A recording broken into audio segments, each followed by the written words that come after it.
Hello, my name is David Blackman, the editor of Engaged Investor and Pensions Insight magazines, and I am with you today to interview Paul Couchman, the Chief Executive of Premier Pensions, who's recently taken over as the President of the PMI. He's begun a 2-year term as President.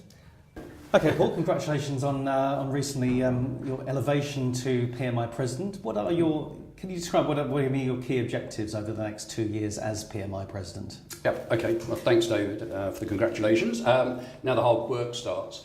I guess it's always an interesting sort of role because it's effectively for 2 years. So it's partly continuing the good work that's already sort of started prior to me taking over, and then looking to help the PMI continue to develop both its membership services and the qualifications.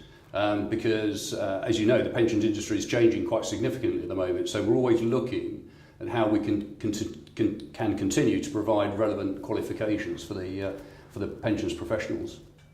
What do you see as the key challenges for the pensions industry over the next 2 years, over your term as President? Of course, the next 2 years. Well, obviously the switch to DC is well documented, and there aren't many DB schemes that are still open to new members. So the landscape has changed significantly from when I started out in the industry. So we've got one eye on how we manage or help pension professionals manage closed DB schemes and all the legacy issues around that and the funding issues that a lot of companies have. But then also looking to the future in DC, and obviously auto-enrolment now is in for the larger employers and is starting to cover an increasing number of employers around the UK.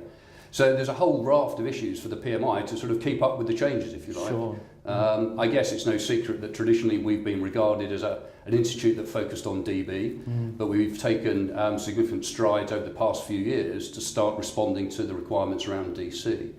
So it's a question of adapting existing qualifications, adding new ones to them, and really looking forward as well to look at what the industry is going to need to keep professionals up to date and well qualified in what they do.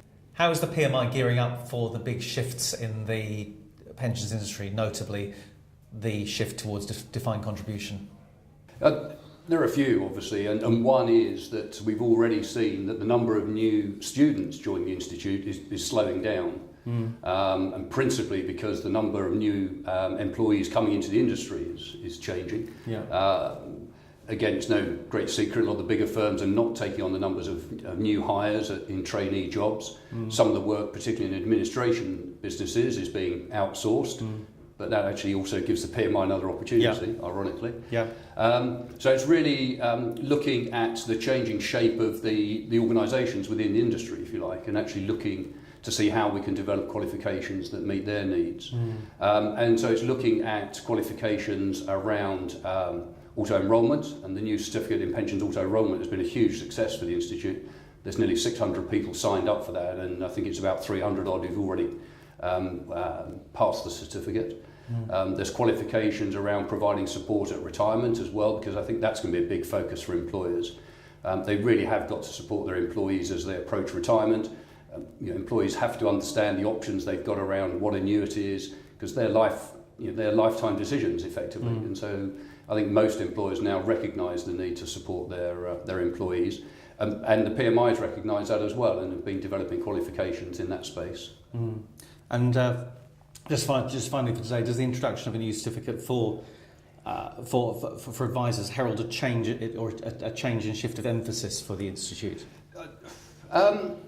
I guess yes, because the reality is we're having to move with the times, and as the industry changes, then we have to develop qualifications to support that. So we're looking at helping or working with employees who not only have worked for the traditional sort of employee benefit consultants or the large in-house departments, but it's also working with other firms, perhaps corporate IFAs, for instance, who traditionally wouldn't have had members in the PMI.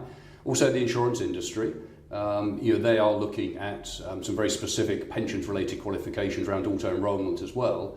So I think, yes, it's fair to say that we're having to adapt to meet the needs of a changing industry and therefore involving different types of firms within our membership, hopefully.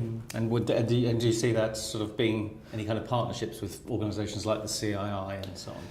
That's an interesting one because that's been an ongoing discussion. The reality is you've got the CII, CIPD that are very big professional institutes compared to the PMI. The PMI's got 6,000 members. Both of the others two have got in excess of 100,000 members, and therefore pensions forms a pretty small part of their sort of operations and scope. Yeah. But the reality is we are in conversation with both of those institutes and other trade organisations like the NAPF to make sure that we're all working together, because we don't want to be competing with other institutes. It doesn't make sense, and if we can support each other in different ways, then we'd like to do that. Yeah. And I think it also highlights the fact that in-house pension staff are increasingly being asked to cover other areas of remuneration and compensation, and so the role of the pensions manager or pensions director is starting to evolve in something that covers a wider range of benefits. And I think that's where working closely with the CIPD, for instance,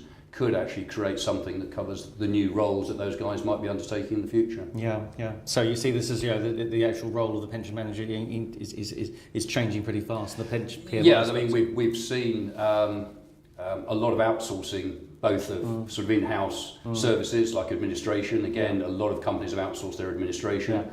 But we've seen pensions manager roles being outsourced as well, where particularly mid-range companies where their DB schemes are closed to new entrants and to future service, so it's managing that legacy, and the DC might be through, say, a contract-based scheme, so the involvement of in-house staff is sort of reduced. And in those situations, the role is being outsourced to some of the employee benefit consultancies. The very large organisations, I think realistically they will always need somebody at a very senior level who understands the technicality and the importance of the funding and management issues around the scheme. But again, in the way that benefit structures and delivery is changing, the roles of those working in the industry are changing as well to reflect that, I think. Great. Well, thank you very much for your time today. Okay, thank you very much. Thank you.